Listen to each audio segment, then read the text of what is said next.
Raised as an intuitive and sensitive, becoming a doctor was the last thing on Christine Page's mind. Today, with 30 years of medicine behind her, Christine shares her profound understanding of spiritual alchemy and integrative medicine as only the wisest among us can. She says we can no longer continue to live as though our lives and bodies are isolated from what goes on around us, and that means everything from personal relationships to the movement of the cosmos. Above all, she says we must stop rejecting the parts of ourselves that we don't like. So I want to keep reminding anybody who's listening is that unity can only be reached through duality. People are trying to reach unity without honoring the duality, and that unity is a false unity. It is, as you asked me at the earlier, about I'll be good. I'm good. It isn't authentic, it's one-sided. So you cannot find that unity unless you embrace the duality, the two sides. And that means diving down, as I say, anybody you have emotional reactions to, saying where am they and me, how do I marry them inside myself? And the crowning is when you can stand like the Leo king, the lion, and say, here I am. You know, look, I'm celebrating myself, I've achieved this.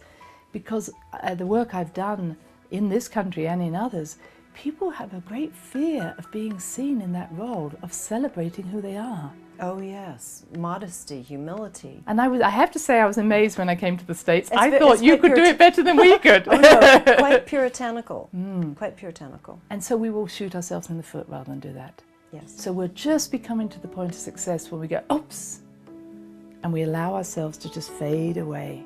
Because we've been told nobody likes a big head, nobody's gonna, think about this before you think of yourself. And we also know pride comes before a fall. Yes. And our family and our friends may be just waiting for us to be successful, because again, in many cultures, once someone's successful, the next thing you do is pull them down. Right. That is so true.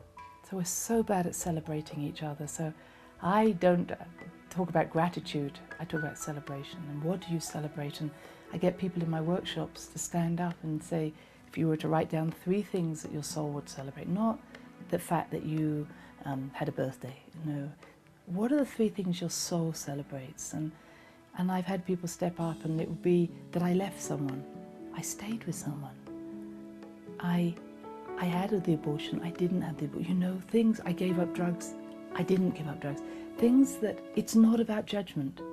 It's about what does your soul believe that it's learned through that experience. Because once you've gained that, you don't necessarily need the experience. But many times, no, they've never told anybody about the celebration, and therefore they're still holding on to it. Right. So when you can celebrate it, you can ready to let it go.